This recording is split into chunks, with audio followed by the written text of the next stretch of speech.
Flash Info, Carlo Ancelotti écope d'1 an de prison. Ce que personne n'attendait du sélectionneur du Brésil. Vous voyez, c'est un véritable séisme dans le monde du football. Carlo Ancelotti, l'un des entraîneurs les plus titrés bien sûr de l'histoire, vient d'être condamné à 1 an de prison pour fraude fiscale liée à l'année 2014 selon l'agence EFE.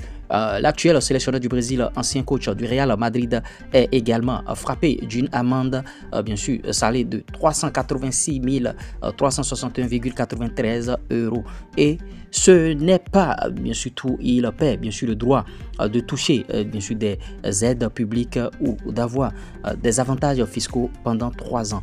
Accusé d'avoir dissimulé près de 1 million d'euros au fisc espagnol entre 2014 et 2015, Ancelotti a été bien sûr acquitté pour l'année 2015 mais reste lourdement sanctionné. Vous voyez, lors de son procès début avril, le technicien de 66 ans a reconnu les faits tout en affirmant qu'il n'avait jamais eu l'intention de frauder. Vous voyez, ce scandale fiscal secoue la planète foot et bien sûr la réputation du coach est sérieusement entachée.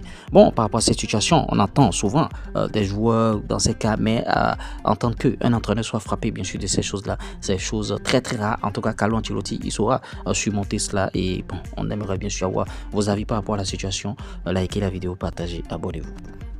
Ok, les problèmes du Real de Madrid que la direction du club souhaite résoudre après l'élimination de la Coupe du Monde des clubs. Vous voyez, l'équipe souffre de problèmes collectifs évidents comme l'a bien sûr démontré le match contre Paris où l'arrogance et le manque de communication ont prévalu bien sûr, notamment lorsque le score s'est aggravé. Vous voyez, les signes de frustration et les réprimandes bien sûr parmi les joueurs ont démontré un manque de cohésion d'équipe, notamment après l'erreur d'Asensio qui a conduit au but.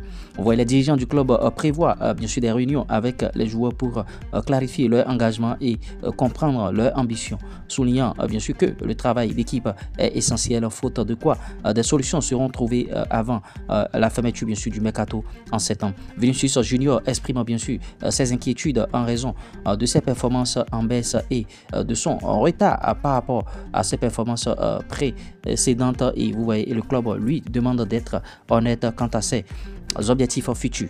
Rodrigo Gossa de son côté pourrait partir, bien sûr, en tout cas le club étant à la recherche d'une nouvelle destination. Kylian Mbappé n'a pas non plus affiché les performances attendues, notamment défensivement, ce qui a suscité bien sûr des inquiétudes chez l'entraîneur Xabi Alonso qui insiste sur la nécessité d'un travail d'équipe et d'un engagement de tous.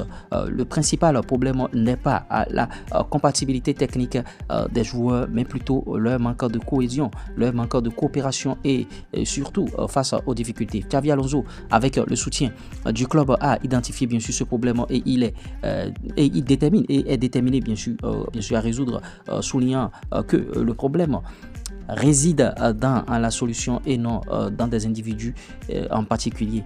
Ce diagnostic rejoint la vision de l'entraîneur Carlo Ancelotti. J'espère que vous avez bien sûr aimé ce Flash Info. Si vous l'avez réellement aimé, likez, partagez, abonnez-vous. On se dit à tout de suite pour d'autres contenus.